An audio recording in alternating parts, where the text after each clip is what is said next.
Welcome back to the channel, where the night holds more than just dreams. Tonight, a quiet house hides a secret. A whisper at the door. A choice no one saw coming. When one woman says, "Not tonight," another leans in and asks, "What if I said, right now?" Get ready for a story wrapped in shadows, desire, and midnight temptation. This is one night you won't forget. What if I said, right now? It was just past midnight when the last lights in the house dimmed, and the long day finally came to an end. The summer air was thick and slow, moving through the open windows like lazy waves.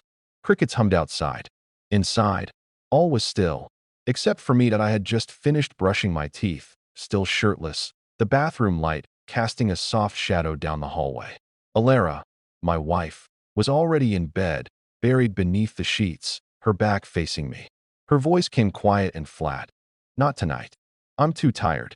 That was all she said. I paused, toothbrush in hand, staring at the sink like it might say something back. "Okay," I replied after a moment, rinsing my mouth and wiping my face. No arguments. No persuasion. I'd heard that line before. The bedroom was quiet when I walked in. Alara had already turned off the lamp. Her slow breathing told me she was either asleep or pretending to be. I climbed in beside her, the mattress dipping slightly beneath my weight. She didn't move. I lay on my back, staring at the ceiling fan spinning slowly above me. The night stretched on. Then, a faint knock. 3 soft taps at the bedroom door. I sat up. Was I imagining things? The knock came again, just as soft, but unmistakable. I looked toward the door. The hallway light was dim, but just enough to reveal her. Celine, Alara's younger sister. She stood barefoot in an oversized sweater that barely reached her thighs, her long hair spilling down her shoulders. She didn't say anything at first. Her gaze moved from me to Alara's sleeping form, then back to me. She took one quiet step closer. I walked to the door, careful not to wake my wife. When I opened it halfway, Celine leaned in, her lips brushing the shell of my ear. "What if I said, right now?" She looked up at me, waiting, eyes steady and unreadable. No games. No teasing smile. Just a simple question. A challenge. She turned and walked back down the hall. No shoes. No sound. She disappeared into the guest room and left the door ajar. For a moment, I stood there, frozen in the doorway. The bedroom behind me was dark and still. The hallway before me shimmered like something out of a dream, and I stepped forward. The guest room was bathed in silver moonlight. The curtain drifted in the breeze. Celine was standing by the window, her back to me. Her sweater had slipped slightly off one shoulder, revealing smooth skin and the thin strap of something black beneath. She turned slowly. "Close the door," she said. I did. She walked to the edge of the bed and sat down, her legs folded underneath her. Her eyes locked with mine, unblinking. She didn't say another word. She didn't have to. The room was warm, and yet I felt the chill of anticipation ripple through me. Every step I took closer to her was deliberate, slow, like approaching something I wasn't supposed to touch, but already had. I sat beside her. The silence between us was heavy, thick with tension. She reached up, slowly brushing her fingers through my hair, then down across my jaw. "I always wondered," she whispered, "what it would be like to be this close to you." The moment hung there. The night outside deepened. The fan turned lazily overhead. Somewhere across the house, a floorboard creaked, but nothing else existed now. Just this room. Just us. Celine leaned in, her lips inches from mine, her breath soft. She didn't rush. She wanted me to make the move. I did. The kiss was slow, carefully drawn out, deliberate. Her hand gripped the back of my neck, her body melting into mine. The tension that had hovered all night now ignited like sparks in dry grass. Everything faded around us. The house, the rules, the risks. That Celine's hand slid beneath the waistband of my shorts. My fingers moved up the hem of her sweater, tracing the warm skin underneath.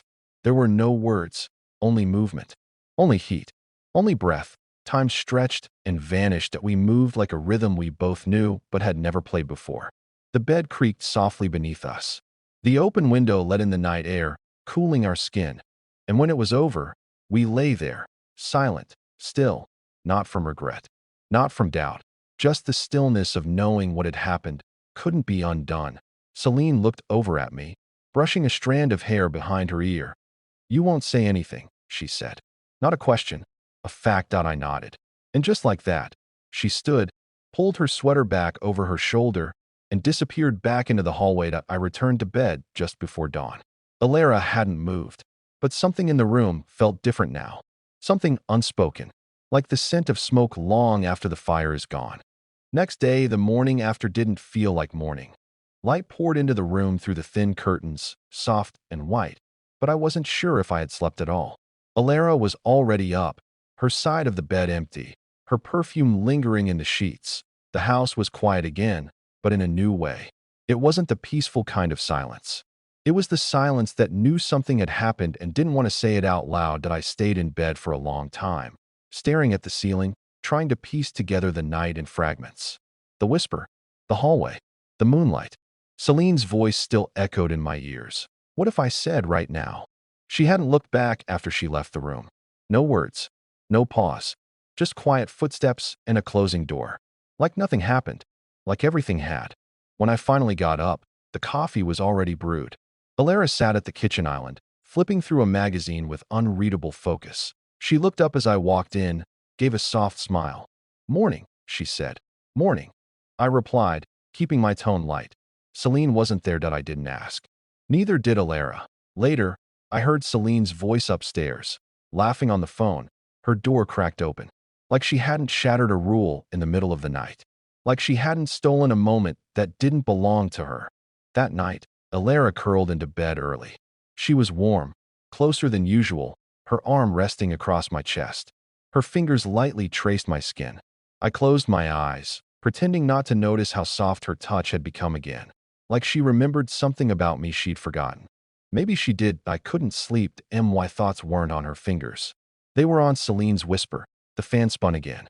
The crickets outside repeated their endless rhythm. And then a new sound. Not a knock this time. A message. A soft vibration on my phone, tucked beside the bed. I glanced at it. The screen dim in the dark. Just 3 words from an unknown number. Other door. Now, I didn't need to guess. I already knew. Celine hadn't forgotten. And she wasn't done. I slipped out of bed, heart pounding, feet silent against the hardwood. I didn't even need to check where she was. There was only one other door in the house, downstairs, past the kitchen, behind the heavy curtain that led to the old sunroom. I passed through the hallway like a ghost. The curtain was drawn. The door was cracked. I stepped inside. She was there, standing in the soft glow of fairy lights she had strung across the ceiling. Her body silhouetted beneath the soft sheer robe she wore, the outline of her curves obvious, impossible not to notice. Her hair was slightly damp, freshly showered. She didn't say a word. She didn't need to. Celine walked toward me slowly, her hands sliding around my waist, her lips brushing against mine before I even exhaled. "I couldn't stop thinking about it," she whispered. "And I know you haven't either." I didn't respond. My hands moved to her hips, pulling her closer. The robe fell from her shoulders. Her skin was warm. Electric. We didn't speak again. The world outside vanished as we moved together, limbs tangled, breaths uneven. The lights above flickered slightly in the warm air. The glass of the windows fogged over with heat. Her fingers laced through mine. Her lips pressed into my neck. Everything slowed. Everything surged. She whispered again, low and breathless. "You taste like secrets." We stayed there for what felt like hours. A second night swallowed by shadow and temptation. Time no longer mattered. Only movement. Only heat. Only us. Eventually, I dressed. She watched me from the couch, legs curled beneath her, a sly smile on her lips. "Don't get too comfortable with pretending," she said. "You're not very good at it." I paused in the doorway. The silence between us was loud again, but not cold. Just full. I didn't reply. I returned to the bedroom. Alara was still asleep, her body curled around a pillow now, the blanket half off. The moonlight spilled over her like it had the night before. Innocent, peaceful, but something had changed, not just in me, not just in Celine, but in the house itself. It no longer belonged to silence. It belonged to secrets, the kind you couldn't erase, and the kind that whispered, "What if I said again?" After midnight, the days moved slow. After that second night, conversations were shorter. Eye contact felt longer, but no one said a word. Alara went about her routine like nothing had changed. Morning tea on the balcony, yoga in the back room, soft music in the kitchen. Her life remained untouched on the surface. polished, controlled. But every time I passed Celine in the hallway, I felt it. Her eyes would linger, a faint smirk at the corner of her lips. The unspoken spark between us now flickered like a lit match in a house full of curtains. No messages came for 3 nights that I waited. Watched the hallway. The sunroom. Listened to the wind brush the curtain by the stairwell. Every night, I wondered, would it happen again? Or had it ended quietly, like a flame snuffed in the dark? Then came the 4th night. Alara had fallen asleep early. A glass of red wine beside her, half finished, her book sliding from her hand as she drifted off. The lamp still on, her breathing slow and steady. The room felt too calm, like silence was holding its breath. That's when I heard it. Not a knock. Not a message. A soft hum.it came from downstairs. Music. Faint. Familiar. A slow vinyl crackle beneath a lazy jazz record. The kind Celine used to play when no one was watching. I slipped from the bed, moving silently through the hallway and down the stairs. The sunroom door was open just an inch. Inside, soft amber light bathed the walls, the record player spinning in the corner. Celine stood by the windows in a thin black slip, backlit by the moonlight. She didn't turn around when I entered. She just raised her glass of white wine and said quietly, "Took you long enough." I shut the door behind me. She walked to me with deliberate slowness, her bare feet barely making a sound. Her eyes never left mine as she placed the glass down, hands trailing along my chest, lips brushing my neck. "There's something about the 3rd night," she whispered. "It's when secrets become habits." We didn't speak after that. The silence returned, but not the kind that hid shame. This was the silence of knowing, of touch, of rhythm, of skin against skin under warm light. She led me to the couch, her hands under my shirt, pulling me close. Our bodies pressed together in quiet urgency, the tension unraveling like slow ribbon. Clothes forgotten, time dissolved, her breath in my ear, fingers gripping tighter, her voice, lower, rougher. "You're not sleeping tonight."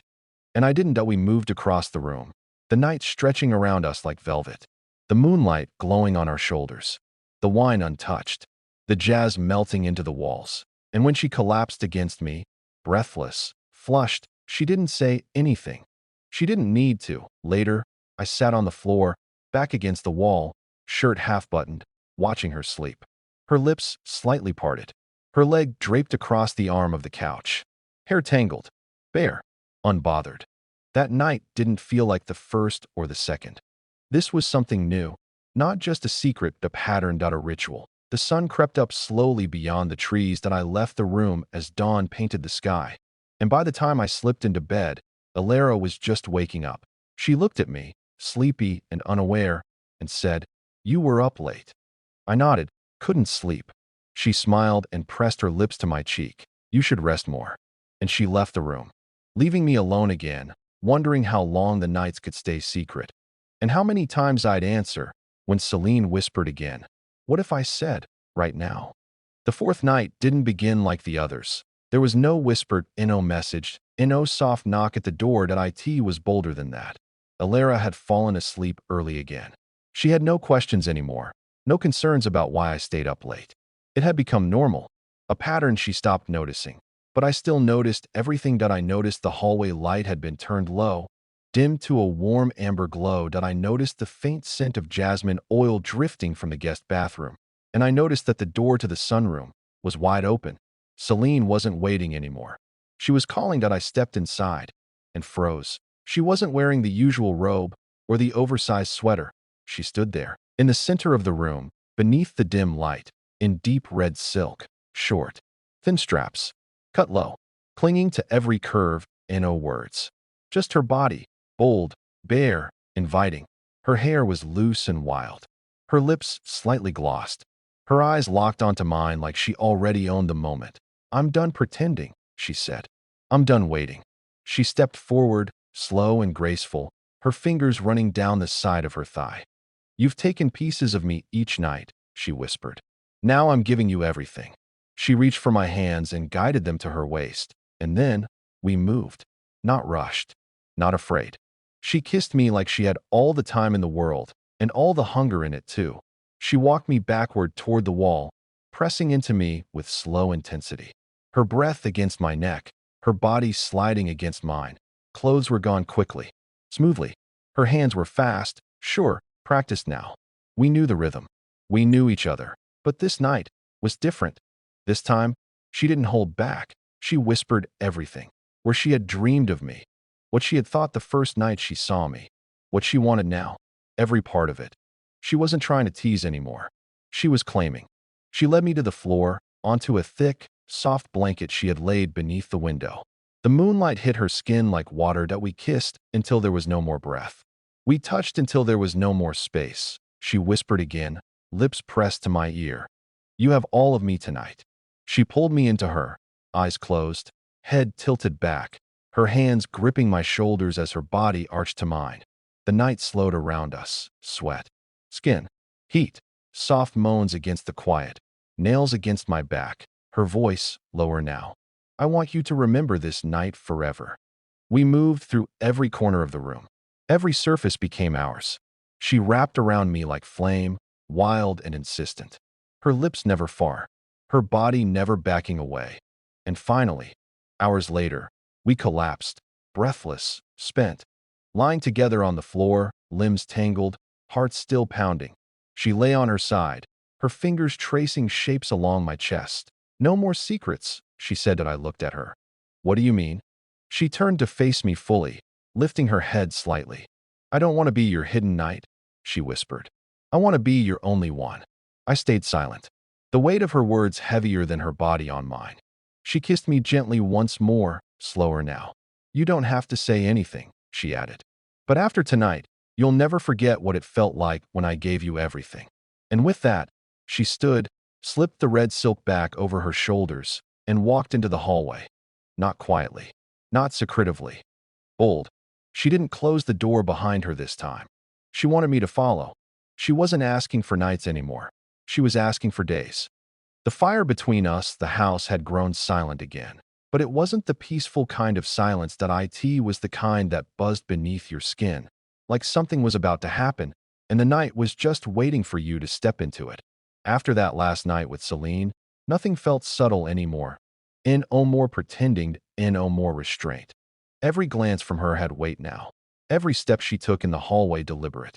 Every time her fingers brushed mine in the kitchen, brief but sharp, it felt like fire on skin. And then came the next night, the night that burned everything else away. Alara had gone to visit her aunt for the evening, just a few hours out of town.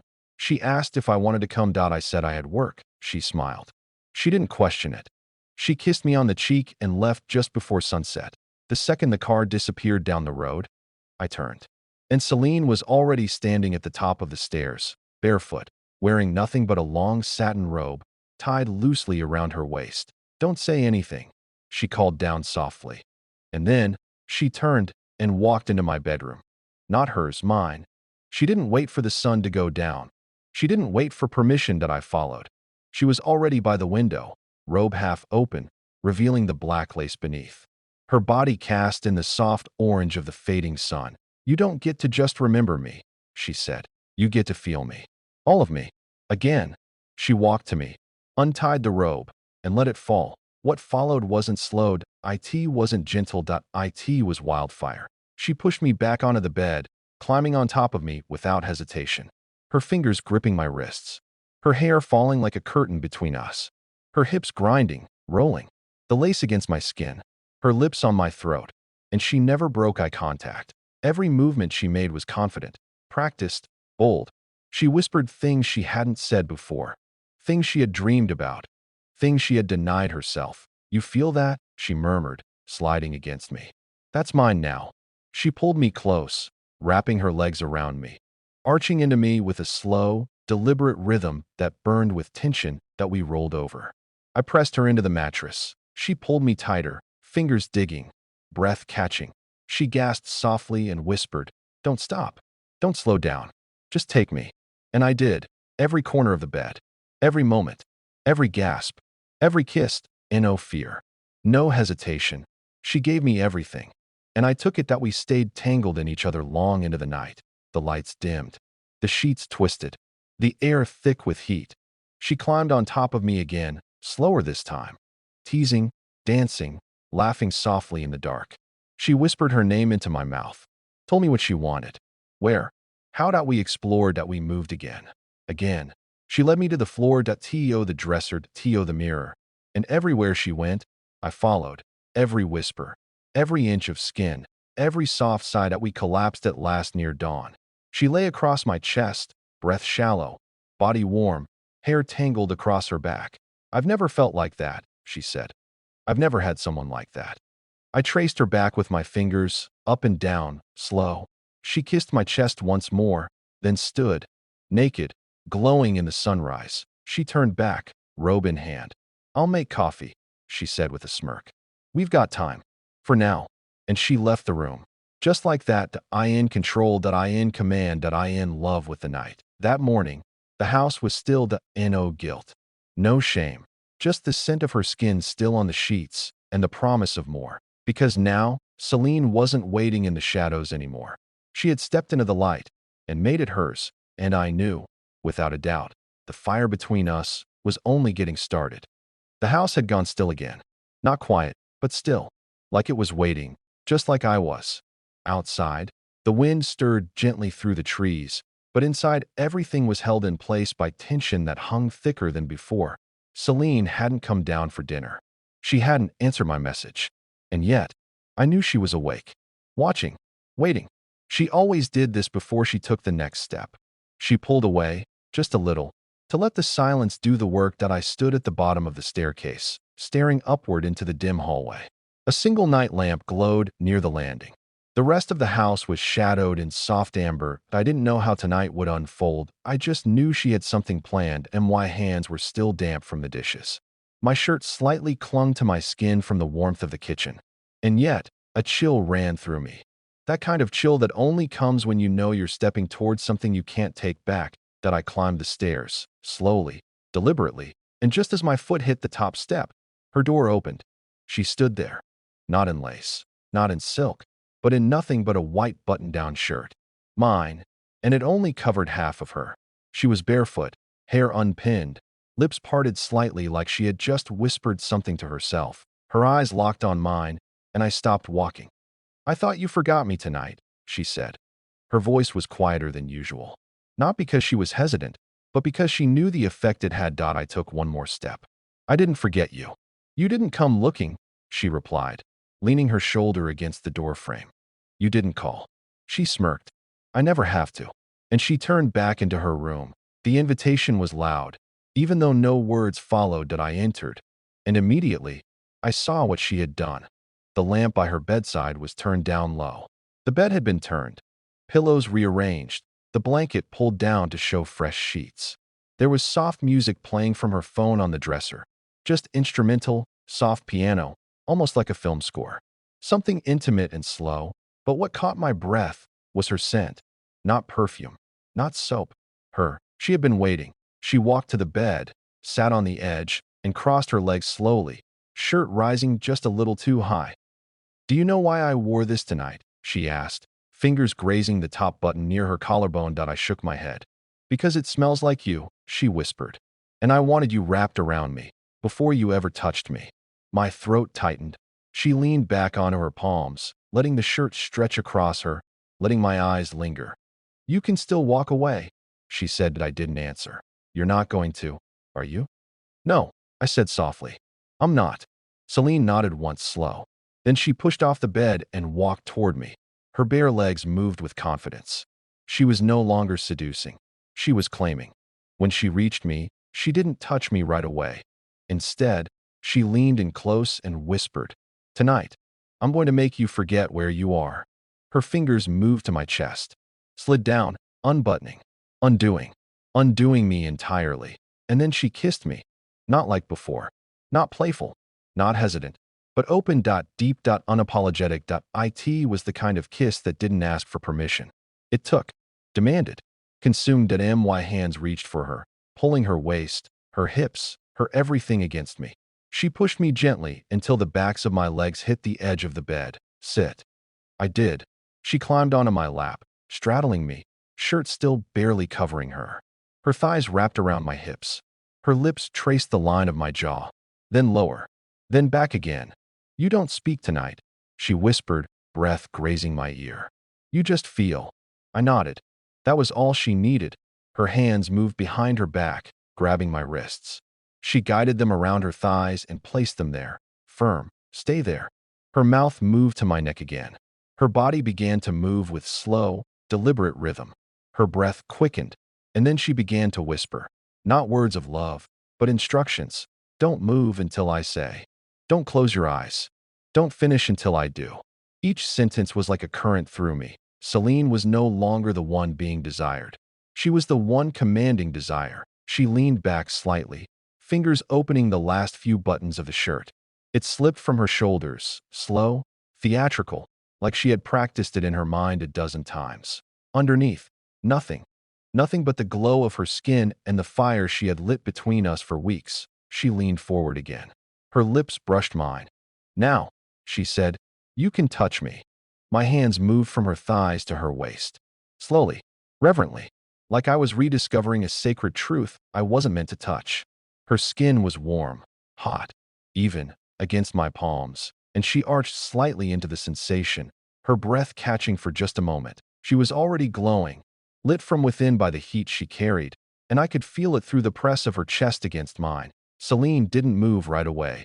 She let the silence stretch again, used it like a tool. Every second without sound felt heavier, more electric, until finally, she leaned forward and whispered against my mouth. Do you feel that? I nodded, unable to speak. That's what I've been saving, she murmured. And tonight, I'm not holding anything back. She kissed me again, slow this time. Long. Not frantic. Not hungry. Just impossibly deep, like she was pouring something into me that she could no longer carry on her own. Her lips traced from my mouth to my jaw, down my neck, and back again. Her hand slipped beneath the fabric of my shirt, pulling it slowly down my arms, not in haste, but with the kind of patience that made me ache. She tossed it to the floor, and then she leaned back and looked at me. Not like I was hers, like I had always been. Lie back, she whispered that I did. She stayed straddling me, her knees pressed into the mattress on either side, her hands moving slowly down my chest. She studied me like she was mapping every inch, burning it into her memory. Then she reached for the lamp beside the bed and turned it off. Darkness fell like a curtain, soft, complete, warm, but I could still feel her, still smell her, still hear the faint rustle of fabric as she moved closer again. And then, her breath, right against my lips. She didn't kiss me this time. She hovered, close enough that our mouths almost met, but not quite. Instead, her voice came, soft and slow in the dark. You think this is a secret, she said. But it's not. Not anymore. What do you mean? I asked, finally daring to speak. I mean, I'm not afraid to take what I want, she whispered, mouth grazing mine. And I want you. All of you. Not just in shadows. Her fingers moved again, down my chest, over my ribs, along my sides. Exploring. Claiming. Celine. I breathed. She silenced me with a kiss. Firm. Full of meaning. No names tonight, she said. Just hands. Just breath. Just now. Her body pressed harder against mine. The way she moved was maddening. Slow. Perfectly timed, making each second stretch longer than the last. Her hips shifted forward, rhythm matching her breath, and I could feel the tension building in both of us. And then she whispered something that stole all air from the room. If you were mine, would you let me ruin you? I couldn't answer, not because I didn't know, but because I already had, because somewhere between the silence and the sheets and the fire she lit behind her eyes, I had surrendered every boundary I thought I could hold. She pulled away suddenly, only slightly, and I felt the bed shift as she repositioned herself. The next moment, her breath touched my stomach. Her hand slid lower. Her mouth followed. She was kissing a trail, lower, slower, and with every inch, she whispered something else. Not full sentences, just pieces. Remember this. No one else will know you like I do. Stay still. My hands clenched the sheets. She was completely in charge, and I had never felt more undone. Then, silence again, complete that I could feel her breath near my hip, but she wasn't moving. Not yet. She was waiting, drawing it out, controlling not just my body, but time itself. And then, after what felt like forever, she climbed back up my body, rested her lips just beside my ear. You've never seen me like this, she said. You've never had me like this." She kissed me again, one long, slow, unhurried kiss that said everything words couldn't. And finally, she whispered, "Now, I want you to take me." I don't remember how we shifted positions, that I only remember the heat. Celine beneath me, her eyes catching whatever faint light still glowed from the hallway. One hand behind her head, the other tracing slow patterns across her stomach. Her body already slightly arched, welcoming, like she dreamed of this moment longer than I knew. She wasn't breathless. She wasn't flustered. She was steady, strong, and devastatingly sure of what she wanted. "I've been waiting for this," she said as I leaned down, kissing the center of her chest, feeling her breath flutter beneath my lips. "You have me," I whispered. Her fingers slid into my hair, guiding me down, across her ribs, her side, the soft dip of her waist. She didn't speak for a long while. She just let my hands roam. My lips find her slowly, like tracing a path in the dark woods with nothing but touch and trust. When she finally spoke again, her voice was lower. "Do you know what you did to me the first night you looked at me like that?" "What look?" "That one," she said, tilting her head slightly. "The one you give when you're trying to pretend you're not thinking about touching me." I kissed her shoulder. "I wasn't pretending. I know." Her legs wrapped around my hips, drawing me even closer. "Every night after that," she murmured, "I imagined you coming to my room, locking the door, pressing me against the wall without a word." She reached down, her hands sliding along my back, fingertips dragging slowly. "And every morning," she continued, "I'd wake up needing to forget what I dreamed." "And did you?" I asked. She looked at me with fire in her eyes. "No." Then, with a boldness that caught even me off guard, she shifted on the bed, rolling us so she was on top again, straddling me in one fluid, graceful motion. She pinned my wrists above my head, hair falling around her face, eyes glowing.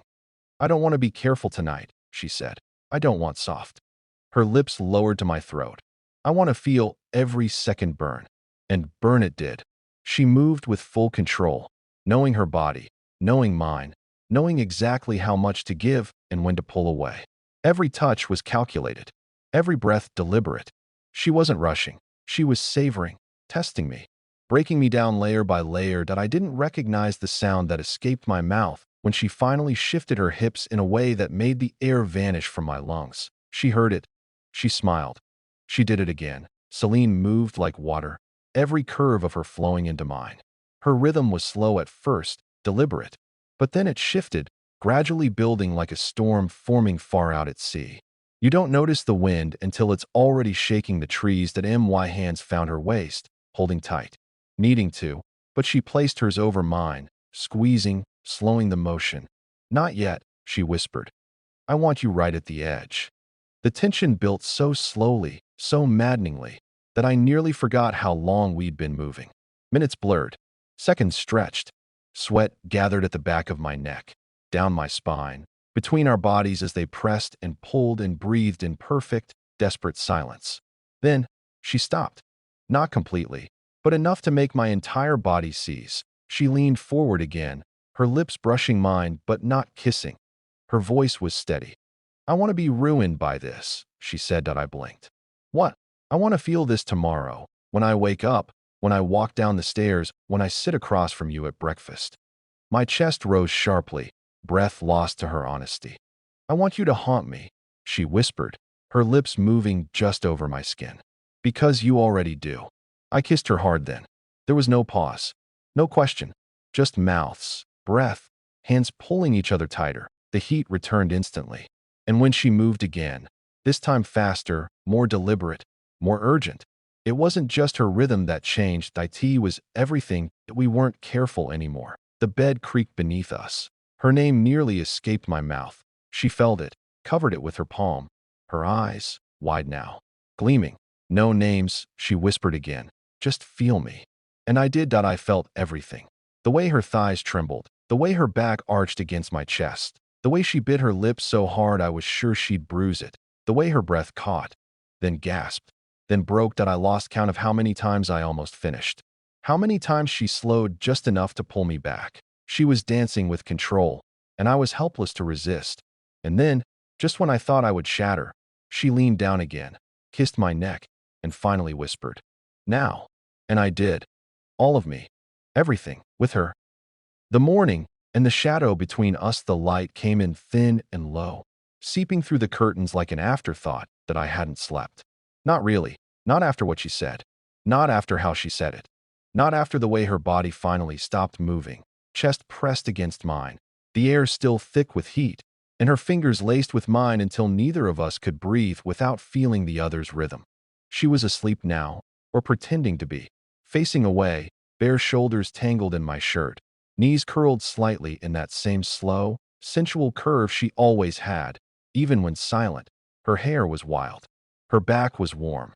And I knew the moment she opened her eyes, nothing would ever be the same. It should have felt wrong. It didn't. It felt like the only real thing I'd touched in weeks. I slipped out from under the sheet slowly, bare feet on cool floor, every step a quiet echo of the night. The air smelled like her, soft, slightly sweet, and still charged. My body ached in places I hadn't known could ache. My lips were sore, my voice dry. Down the hall, a door creaked. I froze. Footsteps. Light ones. Not hers. The doorknob to Celine's guest room rattled softly. Once I turned, every hair on my body standing. But the door stayed shut. The footsteps went past. Down the stairs. Gone. My heart was still racing. I looked back toward Celine. She hadn't moved, but I knew she heard it too. Her breathing had changed. Just slightly. Just enough. The tension was back. Not passion. Danger. The shower hissed around me, steam fogging the mirror, and my mind playing back every second in slow motion. The way she'd whispered now. The way she bit her lip and covered my mouth, stopping my name from echoing into the hallway. The way her nails dug into my back, leaving marks no one could see but her. I pressed my palms against the tile, let the water pour down, tried to rinse the heat off my skin, but it stayed. Her breath still lived on me, even now. Even here. I didn't hear her come in, just felt it. Her arms, from behind, slipping around my waist, bare and bold and entirely hers. I couldn't sleep, she whispered, her lips grazed. My shoulder. I keep remembering. I know, I said. I want more. Her voice was stronger than before. Not hushed, not unsure. She was a woman who had crossed the line and had no intention of turning back. Her hand slid across my stomach. I want all of it. The day moved on, but I didn't feel part of it. Voices downstairs. The scent of toast. The sound of a kettle. Normal things. Things that should have grounded me. But nothing did. Celine passed me in the hallway around noon, wearing a robe that wasn't hers, holding a book she clearly wasn't reading. She didn't speak, just looked at me. That same look from last night. The one that meant nothing was over. Not by a long shot. And then, my wife appeared. "Hey," she said, brushing my arm. "Sleep okay?" I nodded too quickly. "Yeah, just needed it." She kissed my cheek. Celine stood in the kitchen behind her, watching. I nearly forgot how to breathe. Later that afternoon, the house was quiet again. Everyone out. Everyone but me. And her. She found me on the back deck, half reading, half pretending to. Without a word, she sat beside me, legs brushing. The silence was thicker than last night's darkness. "I've never done that before," she finally said. I looked at her. "Done what?" "Taken something that wasn't mine." I swallowed. It didn't feel like stealing. "No," she agreed, eyes forward. It felt like claiming. Her fingers found mine under the table. Light. Careful. "Do you regret it?" She was silent. Then, "No, but I think I should." The conversation that followed didn't feel like it belonged in sunlight. But there it was. No hiding. No rushing. Just a slow unraveling of everything we both knew we could never fully say out loud. She talked about the night she first watched me fix a light bulb, the curve of my arm, the way I smiled at her without realizing. She said it started then. I told her it started the night she walked into our house with a suitcase and no plan to leave. "I think I wanted this the moment I saw your wristwatch." She said. I laughed, surprised. "Why?" "Because it was gold," she said. "And you didn't take it off when you hugged me. You held me with one hand like you didn't want to touch too much." That's when I knew I already touched too much just by being close. The clock ticked. The sun moved. We didn't. When she kissed me again that evening, soft, slow, more dangerous than anything before, it wasn't hunger. It was promise. "You'll come to me again," she whispered. "Tonight." I hesitated. She saw it. and smiled. Then she leaned close, mouth grazing my ear, breath cutting straight to my spine, and said the words that would haunt the entire night. "If you don't come, I'll come to you." Then she was gone, and I was left in a house where the walls were too thin, and every hour stretched like a dare I couldn't outrun. The edge of never turning back that night. I didn't go to her. I stayed in my room, in my bed, with my wife. But I didn't sleep. Not once. My body lay still, but everything in me, every nerve, every thought, reached out toward the guest room 2 doors down. The air in the house was quiet, the kind of quiet that listened, that waited. It was 2:13 a.m. when I heard it. The soft click of a door, bare footsteps on wood. A pause outside my room. My breath caught. My wife shifted beside me in her sleep, murmured something I didn't catch, then turned over. Another moment passed. Then the sound moved on, not toward the stairs, toward the hallway, toward me. And then my door opened, slowly, silently. And there she was, Celine. Not whispering this time, not asking, just entering. She stood at the edge of the room, moonlight catching the edge of her skin, wrapped in nothing but one of my old shirts, the same one I'd thrown across her bedroom chair hours earlier. The scent of her filled the space before she even reached me. She didn't say a word, just walked over. Each step measured. Quiet. Impossible.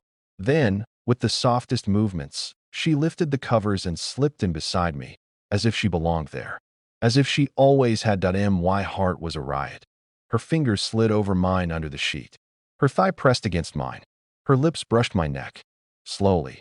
She said nothing, but her body did. Every inch of her was a whisper, a vow, a claim. And I let her take everything again, right there, beside the sleeping woman I had once promised forever to.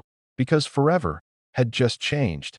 And when it was over, when my skin was burning, my lips bitten raw, and her breath still ghosted on my chest, she lay beside me, head on my shoulder, fingers tracing lazy circles into my arm. "Tomorrow," she whispered, "I want you to look me in the eyes. In daylight. In front of her." I turned to her, stunned. "I want to know if this is just nights," she said, "or if you're mine, in the morning too." Then she stood, left, door closing behind her with the softest click, and I was alone again. Not with guilt, not with shame, just with the terrifying knowledge that tomorrow I'd have to decide between the life I built and the fire I couldn't stop feeding.